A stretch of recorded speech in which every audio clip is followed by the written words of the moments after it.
All right, hello everyone. So let's begin today's session on how to use Google Forms to set up assessment for students. So you come to Google, then you type Google Drive.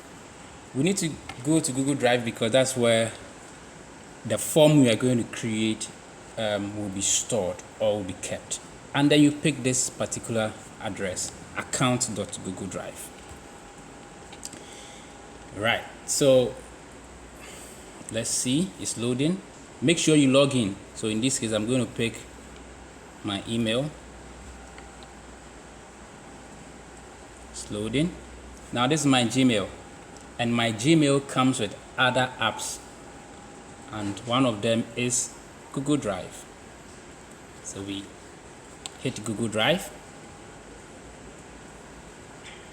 It's loading. Now this is my Google Drive, but I'm using my tab to do this presentation. So I need to switch the interface to desktop version, right? But if you're using a laptop, you don't need to do that. So come here,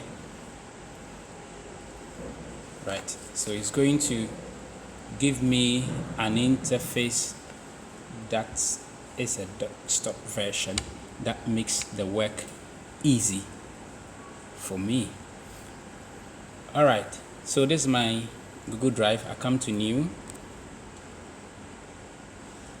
Okay,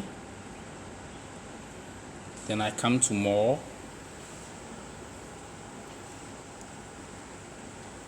Then I come to forms. Then I come to blank form. Now our form is being created. So let's see how it goes. All right, our form is ready. Okay, now first thing, you need to give the form a title. So what name can we give to this one? You can say sample. Okay, sample test. So that's the name of our form. Now we need to instruct the form to do what we expect from it. So you come here, the settings, very important. If you just go ahead, type in your questions without instructing the form, it wouldn't recognize whatever you want to do, and at the end of the day, you'll not be able to achieve your objective. So we have 3 sets of settings or different areas that we need to look at. So let's pick the first one, general. So you check collect email addresses.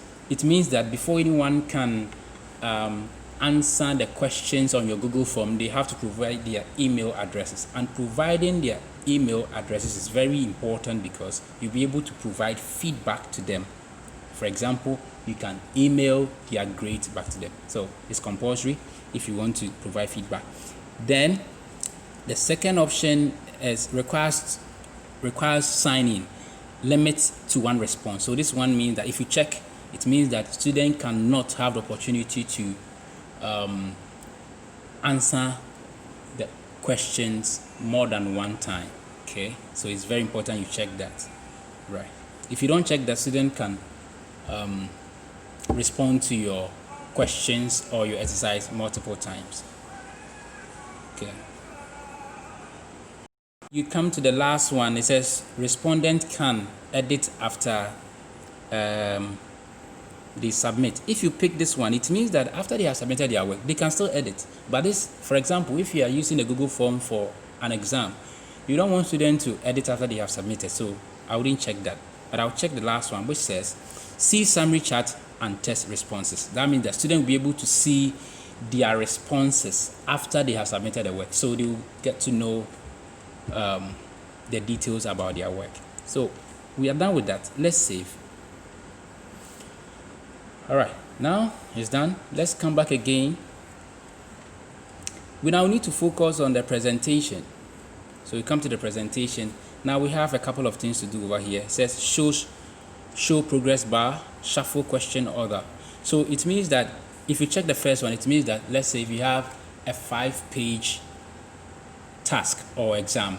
It will tell students that, okay, you are at page 1 out of page 5 or page 2 out of 5 and so on and so forth. So that's what it means.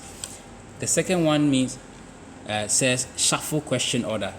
Now this one helps to shuffle the questions differently for different students. So maybe student A will have question number 1 being different from student B's question number 1, and it helps. Okay, so I want that, so I've checked. Make sure you save. I saved that. And then we come to the same place again for the last setting. Quizzes. So you come to quizzes. Now remember, this is an important setting. It says make this a quiz. Now, if you don't check this one, whatever you type will not be recognized as a quiz. So now, as you can see, it says assign point values to questions and allow auto grading. So the moment you check this, you can assign values to questions or points, and then the work will be graded automatically. When you come to the second one, it talks about releasing grades to students, and you have 2 options. You can, if you pick the first one, it means that students will see their scores or their grade immediately they submit the work. If you pick the second one, okay, it means that students can only see their grade after you have sent those grades or feedback, different pieces of feedback to them. I want the first one because I'm going to set up multiple choice questions, right? So having gone through that, I need to save. Now we are done with the settings for Google Forms. Now we will pause at this moment.